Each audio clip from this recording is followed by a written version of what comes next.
Salut tout le monde sur Internet. Avec Julien, on a décidé qu'on allait faire un rendez-vous, je sais pas, weekly ou bi-weekly, où on allait un peu parler de tout ce qui se passe dans l'écosystème AI, de nos idées, de ce qu'on voit passer. L'idée, c'est, moi je le vois un peu comme ma data news, mais vu que j'ai pas besoin d'écrire, c'est plus facile, c'est à l'oral, c'est un peu la collection des liens et on en discute ensemble. Donc voilà, c'est le premier format. L'idée, c'est qu'on échange comme ça, à distance. On partage l'écran, on partage les articles, on réfléchit, on poste ça sur Internet sans trop de montage. On fera des trucs s'il y a des trucs. Et puis voilà quoi. Peut-être tu veux te présenter, tu veux te dire un truc. Pourquoi tu as eu aussi envie de faire ça? Ouais, mais en fait, on s'est retrouvés sur un call il y a une semaine et puis je crois, on avait tous les deux un peu le même constat, c'est qu'il y a plein de choses qui se passent, il y Ouais. a plein d'actualités. Du coup, c'est assez dur d'organiser toutes ces idées dans la tête et il y a beaucoup de choses qui sont en train de changer. Et je pense que c'est pas mal. Enfin, moi, j'ai besoin de discuter avec des gens qui connaissent aussi qui connaissent aussi le métier, puis avoir leur vision et puis ça aide aussi à canaliser tout ce flux d'informations et un peu structurer la pensée. C'est vrai que c'est pas évident. En vrai, c'est surtout depuis le début de l'année. Là, je sais pas, depuis que je suis rentré de vacances en début d'année où j'ai toutes les idées qui partent un peu à droite à gauche, un mélange un peu d'anxiété et puis d'euphorie. Et c'est vrai que le fait d'osciller entre les deux, ça a fait un mois de janvier qui était assez bizarre. Et du coup, voilà, je me réjouis de pouvoir discuter avec toi toutes les semaines, toutes les 2 semaines. Je pense qu'on pourra aussi inviter d'autres gens, d'avoir Ouais, d'autres de ouf. perspectives, ça va être super intéressant. Mais je pense qu'en tout cas, on manquera pas d'actualité, voilà, je Ouais, et me réjouis. Et puis puis, même s'il n'y a pas d'actualité, on trouvera des trucs quoi. ouais, exactement. On Euh, reparlera data engineering. Ouais, on reparlera de data engineering. Si ça existe encore, ce truc-là. C'est drôle, ça me fait penser. Data? Ouais, data, c'est quoi? Ça me fait penser, je suis allé à on a fait un meet-up où on a parlé avant-hier.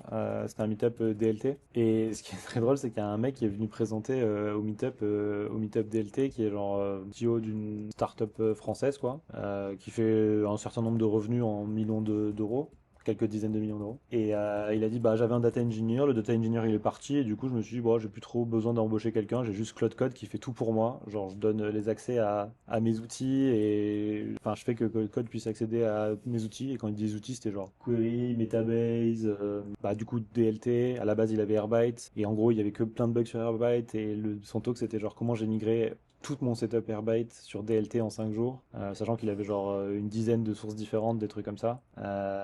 Et genre le mec il disait genre ouais, je fais tout avec Cloud Code, je crois que j'ai pas besoin d'équipe data quoi. Ouais, ouais, ouais. Ouais, je pense que sur 5 jours, ça a bien marché. Après, faut voir avec du recul sur une année ou deux. Ouais. Mais Non, la migration ça a après, je duré pense 5 que jours avec Cloud Code, mais après genre ça fait genre des mois que en gros il a plus de data engineer et qu'il gère tout seul avec Cloud Code quoi. ouais, ouais, c'est pour ça. C'est pour ça que la valeur, elle shift clairement, quoi. La valeur, elle est en train de se concentrer sur des verticales très précises. Je pense qu'on peut en discuter après. Ouais, bah c'est marrant parce que c'est Mais un peu là, les premiers articles que j'ai, ils parlent un peu de ça quoi. Mais vas-y, pardon. mais ouais, bah après, on peut commencer sur cet article justement. Je pense que justement, ça c'est spécifique un peu aussi à l'équipe data, où en gros, il y avait une partie du job des équipes data, c'était un peu de pondre du code, faire des tests, déployer, etc. Et ça, du coup, c'est une valeur qui est complètement, qui existe plus vraiment, ou ou du moins qui a été outsourcée à d'autres, aux agents, etc. Et du coup, ça pose la question, c'est toi en tant qu'ingénieur ou en tant qu'entrepreneur, où est-ce que tu veux te positionner, quoi? Ouais, c'est ça. Parce que dans 6 mois, ils seront vraiment encore plus puissants qu'aujourd'hui, probablement. Alors après, est-ce que la courbe, elle va s'aplatir? Ça, personne ne le sait, mais bon, je pense qu'on peut faire l'hypothèse que les modèles vont encore s'améliorer. Et du coup, qu'est-ce que ça veut dire pour toi, ton positionnement? Et voilà, moi, c'est ce qui m'a occupé un peu tout le mois de janvier. Et puis, j'ai identifié un peu je pense, trois domaines qui peuvent être intéressants. Et là, par rapport à ton anecdote juste avant, le premier domaine, je pense, c'est les specs. Je pense Ouais. que les agences sont super bons à écrire du code. Mais voilà, ce qui est le facteur limitant aujourd'hui, c'est écrire des specs. Et je pense que le CTO que tu as mentionné, il a réussi à migrer puis gérer sa stack tout seul parce qu'il a les specs dans sa tête déjà. Il connaît probablement, il a déjà une certaine intuition, il connaît les outils, il sait à quoi sert chaque outil. Et du coup, je pense qu'une valeur ajoutée qu'il peut y avoir sur un marché, c'est délivrer des specs pour des gens qui n'ont pas cette expertise. Ouais, ce qu'il disait, c'est qu'il disait de manière très imagée, il se transforme du coup en copy-paste monkey pour le LLM, quoi. Parce qu'en fait, il y a des trucs où le LLM peut pas avoir accès, parce que c'est du knowledge qui est soit pas accessible, soit qui est du knowledge qui est à des endroits, t'as pas envie qu'il ait accès parce que il y a des trucs critiques et des trucs comme ça. Et du coup, tu te transformes un peu en le LLM, il te dit ah, va dans l'interface de Google, cliquer sur cette page, va cliquer sur cette page, reproduis ce truc-là et donne-moi la valeur de ce champ-là pour que je puisse travailler, s'il te plaît, tu vois. Et du coup, tu te transformes un peu en esclave de l'AI pour aller lui chercher des trucs. Et en plus de ça, bah, du coup, tu lui donnes tes idées, quoi. Mais ouais. Ouais, il y a ça, il y a l'aspect data. pense pour les specs, mais il y a aussi l'aspect architecture, non? Enfin, j'ai l'impression que quand tu le laisses aller tout seul, les Ouais, LLM, ouais, ça bah, te font une architecture. Si tu architecture. parles infra, ouais, c'est. Ouais, Ouais, exactement. Du coup, savoir quel outil choisir pour quel job, comment les agencer, comment déployer, etc. Ça, je pense, c'est toute une partie qui est dans les specs et que là, aujourd'hui, c'est l'humain qui doit l'apporter. Et là, je pense que c'est là qu'il y a moyen d'avoir une valeur ajoutée ouais. là-dessus. Et bah du coup, je pense il y a un truc qui résume plutôt bien ça, c'est genre du coup Caparty qui était chez Tesla et founding team OpenAI, il a écrit des notes après avoir genre utilisé Cloud Code pas mal de fois genre ces dernières semaines. Et je pense qu'il fait que ça. Mais bon, c'est assez long, mais c'est quand même plutôt rangé en termes de catégorie. Bon, ce qu'il dit, c'est qu'au début, il était à 80% manual, autocomplete et 20% agent, et maintenant il est passé dans l'autre sens où il fait 80% agent coding et maintenant seulement 20% edit par rapport à décembre, tu vois. Ce qui est Hmm. quand même un switch significatif. Et donc après, il dit, bon, maintenant, il y a de moins en moins besoin de l'IDE, la hype du agent Swarm, c'est too much right now, blablabla. Et après, il y a des trucs qu'il dit qui sont intéressants. C'est genre ça, par exemple, tu vois, genre, c'est trop intéressant de voir un agent qui essaie de travailler sur quelque chose, ils sont jamais fatigués, ils sont jamais démoralisés, ils vont juste, enfin, ils continuent jusqu'à ce que ils y arrivent. Et en gros, c'est un peu le fil de AGI Moment où tu le vois struggle pour quelque chose, il fait des trucs, il lance, et franchement, c'est ouf quand tu le vois, il lance des commandes batch et il continue ses commandes batch, il continue ses commandes batch jusqu'à un moment où oh, c'est bon, ça marche, tu sais pas trop ce qu'il a foutu pendant genre un certain temps, et je pense que ce truc est assez fort, tu vois, genre, they never get tired, they never get demoralized. Ouais, ouais, non, ça c'est intéressant. Mais surtout, je pense au niveau dans la manière dont on construit les produits.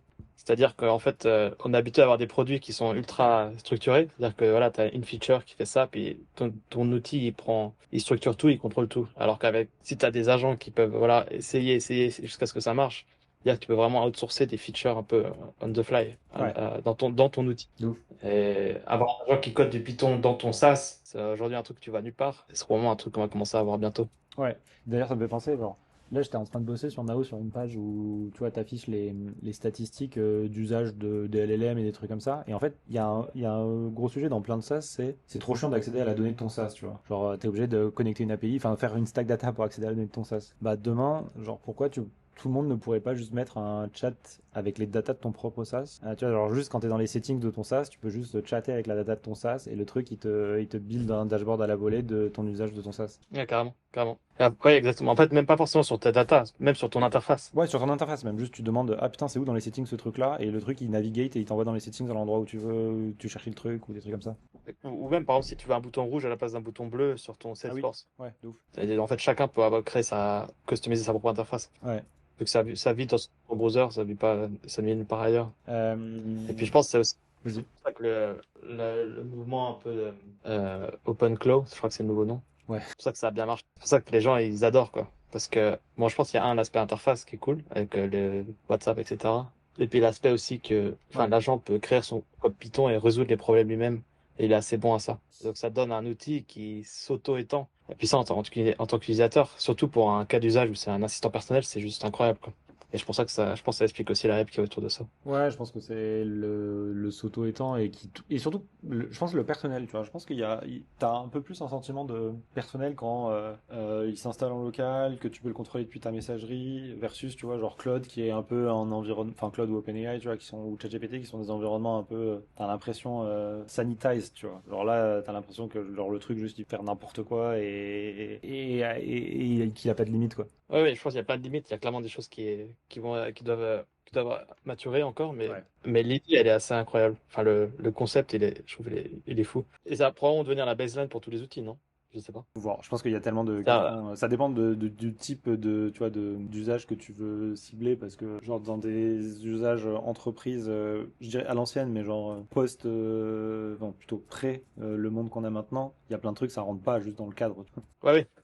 Ben, je pense que c'est comme, voilà, par exemple, quand tu fais une recherche sur Google, tu as un temps de réponse en quelques millisecondes ou moins. Et bah, du coup, ça devient un peu si tu veux recréer un agent de recherche en interne dans une entreprise, les gens ils s'attendent à avoir les performances de Google. Ouais, c'est ça. Et je pense que ça, les gens ils vont projeter ça sur leurs outils de travail après. Ouais, Et c'est les attentes à moi, juste, voilà, pourquoi est-ce que j'ai pas un agent qui crée ses propres outils de ouf. pour résoudre mes problèmes, quoi. Après, ouais, sur l'article, bon, il y a la partie speed up, c'est pas encore clair aujourd'hui comment on mesure ce que ça nous speed up.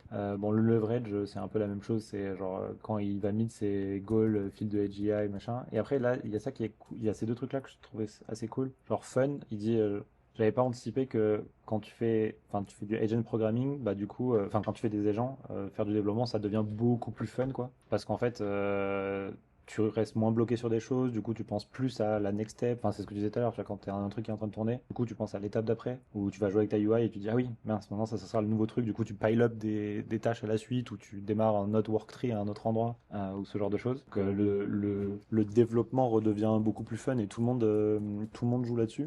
Moi là-dessus, je me suis quand même dit à des moments, je suis d'accord que le développement à des moments ça devient plus fun et à des moments franchement ça devient, t'as l'impression de juste perdre le contrôle et, enfin ce qui me mettait il y a un article là je l'ai pas pris, mais il y a un truc qui était très cool quand tu faisais du dev à un moment donné, il y a genre 10 ans ou 5 ans sans faire de gatekeeping, c'est que quand tu pensais à un problème, tu pensais fort, genre juste quand t'avais un problème algorithmique, c'était fort et genre intellectuellement c'était plaisant de le craquer, tu vois. Là maintenant on a l'impression qu'on a plus ce truc là. Ouais, je pense que c'est juste qu'il s'est décalé. Il y a, au mieux d'avoir un problème de code qui t'occupe toute la journée, je pense que c'est plus un problème d'output qui t'occupe toute la journée, quoi. Ouais. Comment est-ce que je peux faire pour résoudre ce problème-là? Enfin, ouais, j'ai l'impression, moi, je pense que je suis moins pris par des problèmes techniques ou d'optimisation technique et plus pris par l'output de ce que je construis, quoi. Ouais. Qu'est-ce que ça dé... J'ai l'impression. Mais je suis pas sûr de ça. Je suis en partie d'accord avec toi, je veux dire. Ouais, ok. C'est quand même moins, ouais, je sais pas, c'est un peu différent. Non, mais je suis C'est d'accord clairement qu'il y a un différent. sujet sur. Enfin, de toute façon, pour faire les systèmes, il faut quand même les penser de manière globale parce qu'en fait, tout ne va pas marcher avec un seul gros fichier dans lequel il y a tout le code. Donc, il faut quand même réfléchir de manière un peu plus architecturale, à quoi ça s'intègre, ce genre de choses. Et ça pose quand même des problématiques et ça te fait réfléchir. Mais il y avait quand même un truc, genre. Enfin, moi, j'ai toujours trouvé cool un peu de faire, tu vois, un peu de design, d'essayer de faire des jolis trucs en CSS, de bien aligner les choses et tout. Et ça, genre, enfin, tu le perds, tu passes plus le petit crafting à t'amuser, tu vois, genre juste polish, tu vois. Tu sais, c'est comme quand tu fais une petite œuvre, que tu polish ton truc jusqu'à la fin. Ça, tu le fais plus trop, tu vois. Ouais, ça, je suis d'accord. Ça, je suis d'accord. Après, il y a ça, là, Ça, je il suis dit d'accord. qui est intéressant, c'est genre atrophie. Je me suis déjà rendu compte que je devenais doucement, j'arrive moins à écrire du code manuellement. Et en gros, il dit ce qui est intéressant, c'est que écrire du code et lire du code, c'est deux différentes capabilities dans le cerveau. Et du coup, tu peux review code just fine, mais tu vas potentiellement struggle à genre l'écrire et ainsi de suite, quoi. Enfin, demain, genre, notre cerveau, pour faire du code, il va être habitué différemment, quoi. Ouais, ça, c'est clair. Genre, on perd Ça, de la j'en capacité ressens déjà. cognitive, quoi. Ouais, ouais, elle se déplace. Ouais, ouais, se déplace. Ouais. Toi, c'est comment tu utilises? C'est quoi un peu ton. Je sais pas. Moi, ça va pas. Comment. Ouais. C'est pardon. Moi, c'est assez stable. Je suis Cursor depuis. Enfin, j'ai toujours gardé Cursor. J'ai un peu fait du Cloud Code à un moment, mais j'ai pas gardé. Je trouve que. Enfin, j'ai l'impression qu'au final, c'est la différence entre l'un et l'autre, entre Cloud Code ou Cursor en mode agentique, est assez mineure, tu vois. C'est mon point de vue d'avoir aussi bossé, tu vois, sur les boucles agentiques. Je pense que c'est littéralement la même.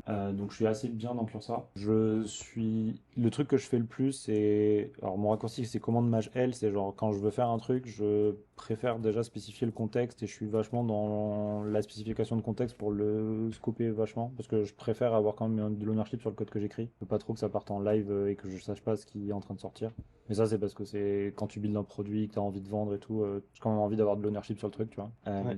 Et après, j'ai toujours un Cloud Code ouvert dans le terminal qui m'aide pas à coder, mais qui m'aide plus à réfléchir en dehors, qui m'aide à quand je suis en train de faire du bash, j'ouvre un Cloud Code instantanément et je lui demande de faire le truc en bash, ou quand j'ai une tâche à faire, whatever, je demande à Cloud Code de m'aider dessus, tu vois. Mais sinon, c'est genre cursor la plupart du temps avec une clé anthropique branchée en usage based sur anthropique directement. Ah, usage base.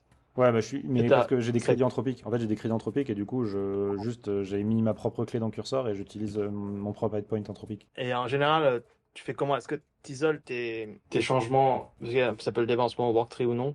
Est-ce que tu isoles complètement tes agences sur des worktrees distincts? Ou comment est-ce que tu gères le truc? J'ai deux worktree max, enfin genre j'en ai setup que deux. Et en fait j'ai fait un peu du worktree à un moment, mais je trouve que mentalement j'arrive pas. Et donc en fait je suis principalement toujours sur une branche. Mais c'est juste que sur une branche je peux faire potentiellement deux choses différentes et à la fin quand je fais mes commits je resplit, tu vois. j'ai du mal mon cerveau, il n'y arrive pas. Enfin, ça, déjà, le gros problème que j'ai, c'est. Donc, j'ai rajouté récemment ça. Ça me met un petit son quand ça a terminé de tourner, parce que sinon, à chaque fois, je partais faire autre chose et j'oubliais que ça avait tourné.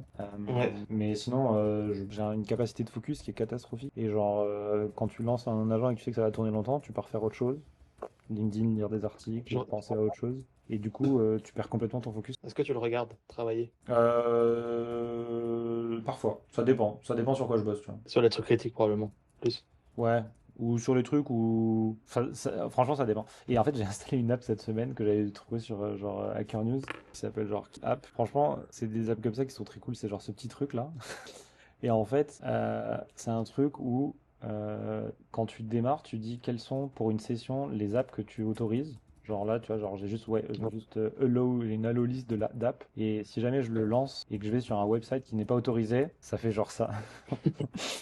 Ça pourrit mon écran comme ça me évite de me défocus des trucs.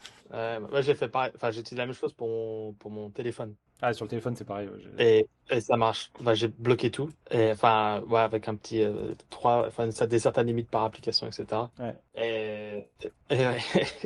Et ça marche quoi. Malheureusement Moi, j'ai sur le besoin de téléphone, ça je le quoi. respecte Au pas, c'est moins trop dur. ouais. Ouais, bah après, à un moment, t'es obligé d'avoir un certain. Tu peux pas avoir un bloqueur ultime. Ouais. Après, ouais, pas évident. Et je pense que dans le travail, ça se ressent beaucoup aussi. Être capable de se concentrer sur une tâche. Et en fait, probablement, pour revenir à ce que tu disais tout à l'heure, le fait d'avoir des problèmes techniques plus avancés, ou pas, du moins très techniques, plus techniques, je pense que ça aide aussi à rester concentré. Ouais, de ouf. Et le fait d'être à un niveau plus haut, t'es dans l'orchestration, et ben, je pense que c'est beaucoup plus dur aussi pour la concentration. Alors qu'en fait, tes décisions, elles ont encore plus d'impact. Parce que entre écrire une ligne, une fonction à la main, ou demander à un agent de résoudre 10 stories, ben, ton impact il va être beaucoup plus grand. Donc du coup, chaque décision, tu devras mettre encore plus d'énergie dedans. Ouais. Et c'est pas forcément ce qui se passe, j'ai l'impression. C'est vrai. Ouais, c'est marrant parce que ça me fait penser, tu vois, genre quand j'ai commencé ma carrière, la raison pour laquelle je suis software engineer, tu vois, et je me suis dit, je vais plutôt faire de la data parce que je trouve ça, enfin, je trouvais qu'il y avait plus de profondeur que genre faire des formulaires sur des sites web. T'es un peu hautain en disant ça, tu vois, mais c'est ce que je me suis dit quand j'ai commencé ma carrière, tu vois. Et c'est un peu ce truc-là, tu vois. Léa, il y a un moment, tu te dis, bon, bah, quand je vais juste edit ce truc React, est-ce que j'ai besoin de me casser la tête de comprendre comment c'est fait ou est-ce que je peux juste lui dire, vas-y, fais-le et have fun, quoi. Genre, pas besoin de perdre du temps à écrire Ouais. le changement de couleur ou l'ajout de bouton, tu vois. Et du coup, c'est quoi ton feeling dessus? Bah, T'as un bon choix de carrière ou pas? oh, moi, je suis très content d'avoir fait de la data, hein. Alors après, là, du coup, actuellement, j'en fais moins depuis un an, tu vois. Au final, je build un produit data, mais j'ai tellement de data. Et moi, je suis assez content d'avoir fait tout Mm. ce que j'ai fait en data parce que je trouve que j'ai fait du software, mais d'une autre manière. Et Mm. après, en data, moi, j'ai quand même fait beaucoup d'infra et tout, donc c'est pour ça que c'est aussi simple, c'est que quand tu fais de l'infra, pense à des trucs que tu penses pas quand tu fais juste ça. Je sais pas. Après, j'aime bien faire du front et tout à fait. Et c'est marrant sur ce truc-là de paralysis, enfin, c'est juste sur cet article, le truc que je trouvais intéressant, c'est genre le workflow où, genre, tu démarres une feature. Cloud Code, il le fait rapidement. Pendant que c'est en train de tourner, tu penses à un improvement. Du coup, tu démarres un nouveau worktree, tu fais genre une nouvelle tâche en background. Maintenant, tu as deux choses qui sont en train de tourner. Ah, tu as une nouvelle lady. Bah, du coup, tu fais un nouveau worktree. Une heure plus tard, tu as cinq worktrees. Tous, ils ont fait des half implemented features. Tu te rappelles plus de ce qu'il y avait, machin. Tu reprends. Et en fait, tu te fatigues et tu burn out un peu sur le truc, quoi. Et à un moment, tu give up. Et c'est là où tu as raison, hein. Je pense que c'est là où tu as une charge mentale et que en effet, intellectuellement, c'est dur parce qu'il faut arriver à switcher entre tous ces trucs facilement et c'est un autre modèle mental de travail, quoi. Bah, c'est Yagi, je sais pas si tu connais, un gars Non. qui a fait, qui a fait un framework d'orchestration d'agents, en gros avec l'idée de passer à 20 agents que tu manages en parallèle. Ok. Et disait, on a remarqué avec tous les, enfin ils sont je crois un peu un groupe de 4 ou 5 gars qui essaient de pousser le truc au maximum. Et il disait, on a tous besoin de faire une sieste en début d'après-midi. Ouais. Parce que tellement KO, euh, après quelques heures Euh, de travail dans ce setup, que en fait notre rythme de sommeil il a été complètement bouleversé. Ça, je crois. Et en effet, je pense que enfin, je suis pas encore là, ouais. mais c'est clair que c'est beaucoup plus fatigant. C'est beaucoup plus fatigant et puis ça demande beaucoup plus d'effort mental pour rester dedans. Ça c'est vrai. Bah, ça, c'est la métaphore qu'on avait eue quand Sam Altman il était venu à Waze en juin. Il nous disait, bah, est-ce que demain, faire du software, c'est pas genre comme si tu faisais du StarCraft et tu manages genre plein de trucs qui build des choses. Et genre là, tu vois, Kaparti, il dit, qu'est-ce que c'est LM Coding Feel in the Future? Is it like playing StarCraft, playing Factorio, playing music? Genre un truc où tu composes un truc beaucoup plus large, quoi. Ouais, je me demande où est-ce que ça va s'arrêter, c'est ça la question. Ouais, je En sais gros, il y a pas. des modèles tous les mois, on a rien encore. Mais en Et fait, ça, je crois que je sais pas, je pense que personne vraiment, mais t'as dit quoi? je pense que personne ne le sait vraiment parce qu'en gros, les Ouais, gars ouais. qui sont dans les labs biaisés ils sont clairement biaisés. Et donc, je sais pas, j'ai pas de source d'information pour me faire vraiment une opinion là-dessus, de ce qu'on en est. Et puis, Bah, je pense qu'il y a deux motions, tu vois. Genre, il y a les labs qui font de manière unitaire, qui bossent sur leur modèle. Genre, rendre le modèle tout seul plus fort, qui est capable de faire des tâches plus longues, qui est capable de boucler plus longtemps. Et de l'autre côté, il y a dans les mêmes labs ou des boîtes, toutes les boîtes qui sont autour, qui font toute l'orchestration systémique autour, tu vois. Leur faire que deux agents puissent travailler ensemble, enfin que deux modèles du coup unitaires puissent travailler ensemble, des trucs comme ça. Et tu sais pas ce que c'est le truc qui va gagner. Est-ce que c'est le software qu'on build autour et tout le bridge qu'on essaye de faire avec le vrai monde ou l'orchestration ou tout ce jeu qu'on fait en ce moment, tu vois, genre tous les skills, tous les trucs de dumper ça dans des file systems, des instructions à l'infini, à l'infini, à l'infini. Ou est-ce que c'est juste les labs ils vont être tellement forts qu'ils vont embed tellement de choses dans le modèle que en fait tout le, tu sais, le sucre qu'on met au-dessus ou le château de cartes qu'on build sur le truc en fait il sert plus à rien à la fin quoi. ouais, ça, là, je pense que mon opinion, c'est clairement que tout va finir dans les modèles. En fait, tu vois, dès qu'il y a des features qui sortent, des outils qui sont sympas, qui marchent bien, genre Beats, par exemple, pour le task tracking, bah, en fait, là, Claude Code l'a implémenté quelques semaines plus tard. Ouais. Et là, Mais du coup, est-ce que, tu vois, genre, est-ce que et Cloud Code, on dit que c'est le modèle ou Cloud Code, c'est quand même, c'est un agent, enfin, en gros, t'es pas directement branché à Sonnet ou Opus, tu vois, il y a Cloud Code qui est genre un orchestrateur on top, tu vois. Mais en effet, c'est le lab qui le produit.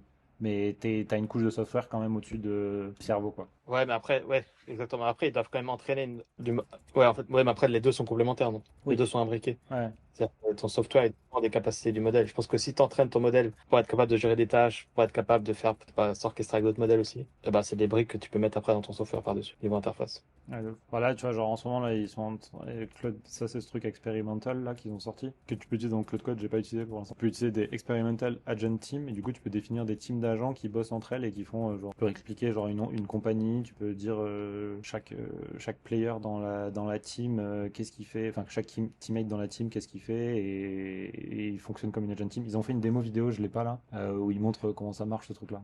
Et je sais pas, ouais, après, moi, quand je vois ça, le feeling que j'ai, c'est que quand même, un peu cross lab, ça a quand même pas mal de valeur. Enfin, moi, je sais qu'en général, j'ai pour le moment Claude Code qui écrit le code et Codex qui le review. Ouais, Puis les deux, ils jouent ensemble et ça marche plutôt bien parce qu'ils ont des forces un peu différentes. Et du coup, je pense que le sujet de l'orchestration, il est quand même aussi, il doit être fait par un acteur tierce probablement pour tirer le plus de valeur de l'écosystème. Par exemple, on voit les modèles Kiwi, c'est ça? euh, Kiwi 2.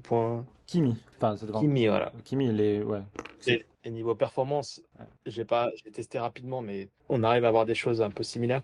Ouais. Mais je pense que dans 6 mois, je crois que dans l'écart entre l'open source et le commercial, de toute façon, il ne cesse de se restreindre. Donc probablement qu'au cours de cette année, on aura des modèles open source qui vont vraiment avoir bah, déjà le niveau d'aujourd'hui d'Opus 4.5. On va l'avoir dans quelques mois, ou déjà presque aujourd'hui, Ouais. dans les modèles open source. Et qu'en fait, tu as un arbitrage après à faire. Est-ce que tu prends l'open source pour certaines tâches? Tu prends le commercial qui est un peu en avance sur d'autres tâches? Parce que niveau coût, etc. Et donc je pense que voilà, pour revenir sur l'orchestration, je pense qu'il fera sens cross modèle, cross provider. Et c'est pour ça que je pense pas que ça doit venir d'un éditeur. Ouais, probablement. Après, à voir. Tu vois, Vas-y. tu utilises un provider ou tu fais comment pour gérer? Comme tu sais, t'as Cloud Code un peu à droite Bah, en fait, et curseur à gauche, mais est-ce que tu utilises? j'ai Cloud Code pour certaines tâches et j'ai Cursor pour mes tâches de code. Et sur Cursor, je fais, franchement, j'ai essayé d'autres modèles et vu que là j'ai ma clé anthropique qui est dedans depuis 2 mois, je fais que des modèles anthropiques. Donc j'ai fait les sonnets, puis quand les Opus sont sortis, je suis passé sur Opus et là, enfin j'ai essayé Opus 4.6 ce matin. Je trouve qu'il était un peu à chier. Il voulait trop one shot les choses et du coup il s'en sortait pas. En gros, il faisait pas beaucoup de function calling. Il était genre à raisonner à l'infini sans trop faire de choses. Du coup, ça a pas très bien marché. Mais je pense que c'est plus un problème de la manière dont Cursor l'a implémenté que Opus 4.5. Enfin, j'en sais. Et du coup, je suis repassé sur 4.5 là pour mes tâches et ça marchait très bien. Ouais, pour l'orchestration. Après, je n'ai pas trop de orchestration mille trucs à faire parce que pour la review, là en team, je laisse pas des agents. Enfin, il n'y a pas d'agents qui review notre truc. Là, on a mis Cloud Code sur le repo juste aujourd'hui, je crois. Donc maintenant, on va voir Cloud Code qui va arriver. Mais sinon, on n'avait pas de review spécifique. Si, on avait Cursor. Et honnêtement, ce que ça sortait, c'était pas ouf. On avait genre le bot de Cursor qui faisait des reviews et il sortait des trucs juste de linting. Mais en fait, le linting, si on a un linter qui est correctement setup, on n'a pas besoin d'un agent pour le review. Ouais, je veux dire que Codex, ça marche plutôt bien pour au moins choper les premiers bugs. Après, tu repasses toujours par-dessus. Mais Ouais, moi, je laisse les workers itérer avec Codex 3-4 fois avant de committer le truc. Et ça enlève déjà quelques bugs. ok. Ça marche plutôt bien. Genre, t'as Codex directement intégré dans GitHub, ça? Non, non, en local. Ah, En en gros, local, ok. je demande à mon worker, Il y a, prends la prochaine. ça me fait penser à, il y Ouais, a, Roborel. Je sais pas si t'as vu, il y a Wes McKinney là qui a développé un truc genre Revero, ou je sais plus trop comment ça s'appelle. RoboRef. Robot. Ouais, ouais, c'est comme ça. J'ai discuté un peu avec lui sur LinkedIn. J'ai Ok. testé le truc. Ça marche. Mais c'est orienté. D'ailleurs, c'est un truc que avant, je faisais plusieurs stories d'un commit. Ouais. Et lui, il disait non, non, en fait, tu commit aussi, aussi fréquemment que possible et tu laisses la review se faire au niveau du commit.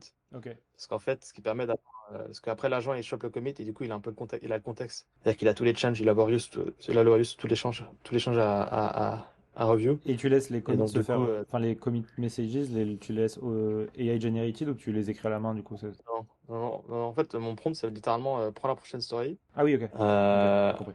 mets seulement tes changements et demande une review à Codex. Ouais, Et tu fais ça 3 fois, ok. maximum 3 fois. Et ça marche plutôt bien. Après, ça peut clairement être optimisé, Ouais. mais ouais, j'étais assez content de ça. Et après, ouais, j'utilise un système, bah, je pense ce que je te disais, avec un MCP qui permet aux agents de parler entre eux. Et donc, ce qui fait que j'ai plusieurs agents qui travaillent sur différentes features, mais sur la même branche en local. Je sais Ok. pas de worktree. Ok, ok. Et en fait, ce qui est assez ouf à voir, c'est qu'ils se coordonnent entre eux. Et en gros, ils disent, ah ouais, ok, toi, tu travailles sur ça, moi, je travaille aussi sur ça. Ah ouais, toi, tu es responsable du changement, moi, je fais mes changements là. Et donc, comme ça, ils arrivent à isoler leurs changements euh, et à les committer séparément. Ok, c'est drôle. Et c'est trop bien, c'est trop bien.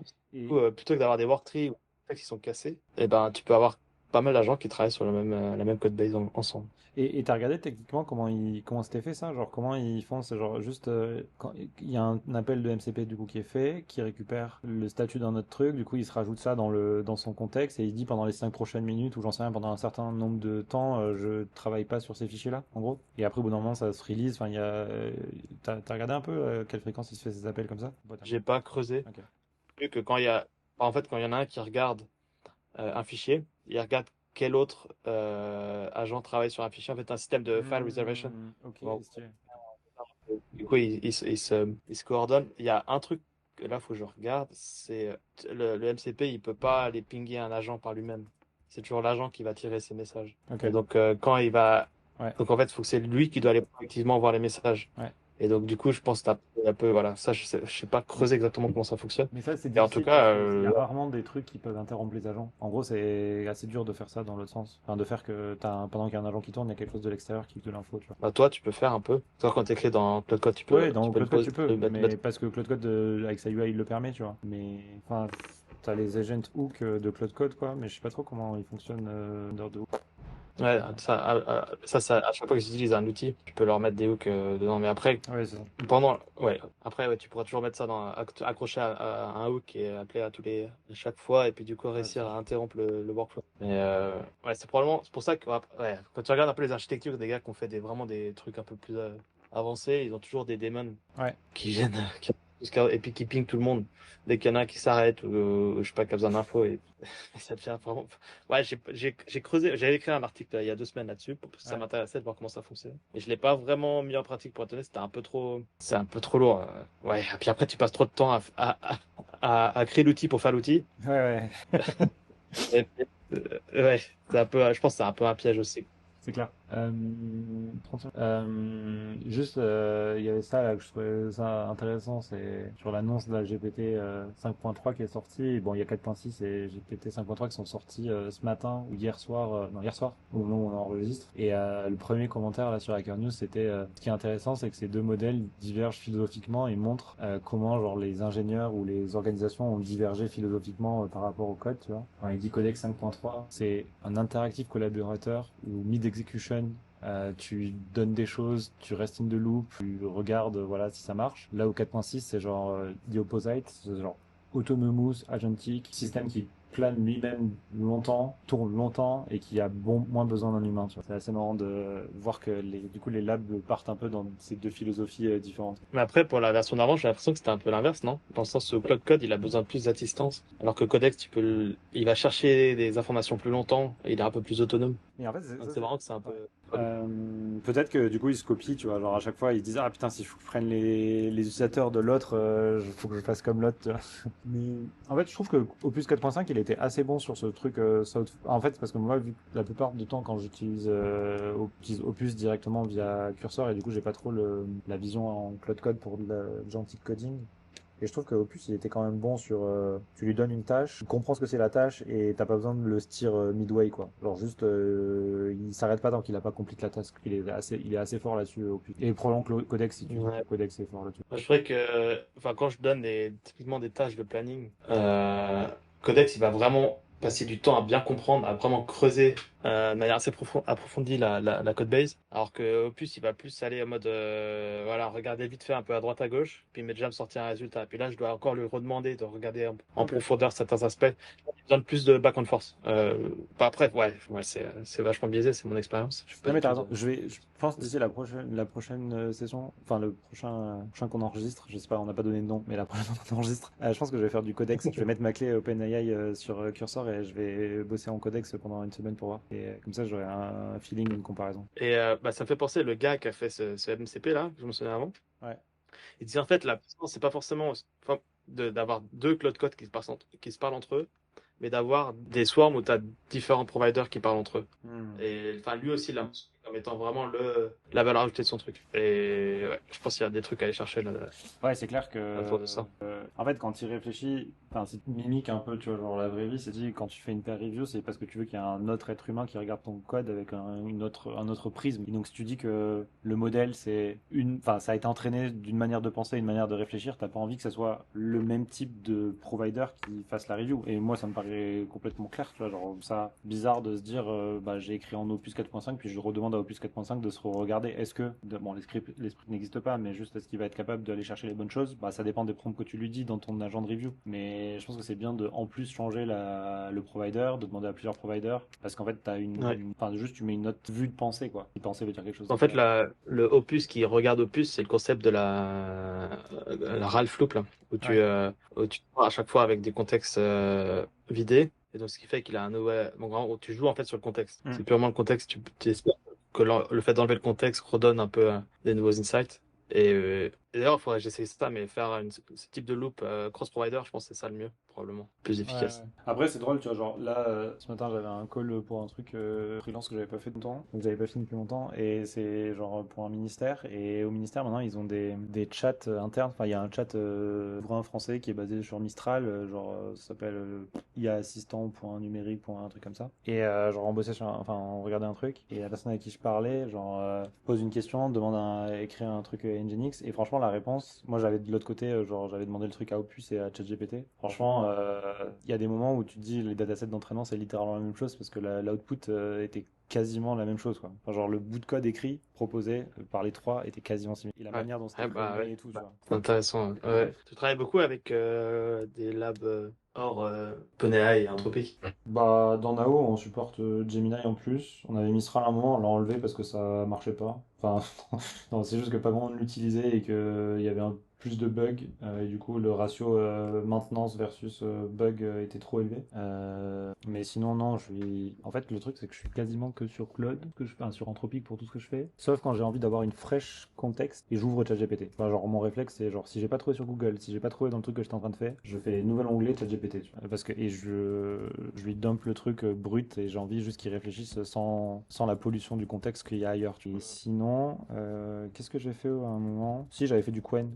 À un moment, j'étais sur le truc hardcore, genre je lançais le Qwen sur ma machine et je faisais des trucs sur ma machine. Mais bon, au bout d'un moment, la machine qui souffle quand tu bosses, c'est un peu insupportable. Tu codes en local ou pas? Bah non, enfin j'ai fait ça un peu, genre j'ai fait ça avec Qwen, j'ai fait ça avec GPT OSS à un moment pour tester, tu vois. Mais le problème c'est que les modèles pour les faire tourner sur ta machine, ça te demande trop Mais tes de... fichiers. Ah oui, oui, je code en local. Oui, oui, je suis en local. Tous mes fichiers. J'ai tout mis dans des VM. Ouais, mais j'ai jamais trop aimé Parce que, moi coder sur des VM, mais pas là c'est plus genre la latent juste la praticité d'avoir tout en local et de pas être dans une VM, dans un Docker, dans un dev container, dans un whatever, c'est quand même vachement. ouais. J'ai juste fait pour avoir utilisé le flag YOLO. Oui, bah j'imagine. Galère de gérer les permissions, ça me saoulait, ça me faisait perdre trop de temps. Je fais, ok. Ouais, J'ai pas envie de le faire en local. Et, bah, en fait, j'ai toute ma boîte qui est en local. Mais du coup, j'ai fait une VM et puis bam, j'ai plus ouais. de preuves de permission. Mais t'as fait une VM locale ou VM distante? Moi, j'ai pris un VPS Ouais. OVH avec 40 Go de mémoire. Et puis aussi, ça me permet de laisser tourner quand je suis pas là, quoi. Ça, c'est Ouais. bien. Ouais, et tu peux y accéder depuis peu importe où tu te trouves, quoi. Enfin, tu peux Ouais, avec les exactement. apps, toutes les apps là où tu peux coder sur mobile et whatever. Ça me fait penser, il y Et avait puis, je fais du Tmux. Ouais, ok. Et du coup, ça, c'est trop bien, quoi. J'ai toujours mes sessions qui sont toujours enregistrées. Je peux repartir, je peux switcher entre mes projets de manière ultra rapide. Ouais. Ce qui est d'ailleurs un problème par rapport à l'attention, ce qu'on a mentionné tout à l'heure. Du coup, je referme, je laisse ouvert que sur quoi je veux travailler sur les 3 prochaines heures. Sinon en fait, voilà, CTRL Y, S, et puis je suis quelque part d'autre déjà, quoi. Bah ouais, ouais. Ça me fait penser, genre, il y a cette boîte là, Morph, on l'utilise dans NAO, dans l'IDE pour. En gros, ce que ça te permet de faire, c'est quand tu veux apply du code, ça c'est plutôt quand tu es dev d'un agent de code, tu vois. Genre, tu as le LM qui te propose du code et tu veux l'apply sur ta code base, bah à un moment il Ouais, faut faire cet apply quoi. Et du coup, c'est à la base, c'est ce qu'il proposait. Il y a un service où en gros, tu as tes fichiers, tu as ton fichier modifié et ils sont capables de faire le bon apply de code. Parce qu'en fait, les apply de diff, ça pose plein de problèmes parce qu'en fait, à quelle ligne tu le mets, si tu as deux chunks que tu changes, ça peut être chiant. Et en fait, ils ont sorti un nouveau truc là qui s'appelle genre browser testing. Alors, attends, où est-ce que j'ai vu ça? Morph Glance, c'est ça? En fait, ils sont capables de te faire dans ta PR review. Ils ont un agent qui tourne, qui va lancer ton code, qui va ensuite aller faire plein de reviews, mais visuels, tu vois. Et en fait, après, ils te mettent le recording dans ta PR. Comme ça, après, tu peux juste aller voir dans ta PR et voir ce que l'agent il a testé et si ça marche comme tu veux, tu vois. Et par rapport à ce que tu disais, tu vois, ça me fait penser, genre, en fait, tu peux tout coder en distant et après, le seul truc que tu regardes, c'est genre le recording de Glance sur ta PR et si ça te va ce qu'il a fait, quoi. Enfin, ce qui a été codé. ouais. Je pense que, en effet, ouais, c'est probablement c'est une des solutions probablement qui fait sens. Mais la review, c'est clair que c'est compliqué. J'ai pas trouvé de bon Ouais, ouais. l'interface Git. Un peu à la, ouais, je sais pas, tu connais, c'est un peu galère. Bah ouais, de ouf. J'ai pas encore trouvé, j'ai pas trouvé de bon workflow pour ça. Et Ah. puis même si j'utilise Tmux, je regarde mes fichiers dans VS Code. Tu vois, j'ai un petit mini Hmm. VS Code, et c'est juste un file. Ouais. Je suis pas assez hardcore pour faire du NeoVim, même si j'ai un petit setup que Claude Code m'a fait, mais Ouais. je sais pas. Qu'est-ce qu'on avait? Bon, ça on peut skip. Ça on pourra en parler une autre fois. Il y avait ça que tu voulais parler. Je pense qu'on peut en parler peut-être. Ouais, bah ça c'est un gros chapitre. Je sais pas si on le Ah ok. fait Bon, on peut faire maintenant ou une la autre fois. prochaine. Ok. Pas une autre. Ouais, je pense On a ça. on peut pas se passer 45 minutes dessus, donc. Ouais, bon, on a 45 minutes déjà. Peut-être wrap up quoi. Si tu veux, Ouais, ça me va. je parlais de ça, si tu veux, genre le truc que j'ai vu hier. Clairement.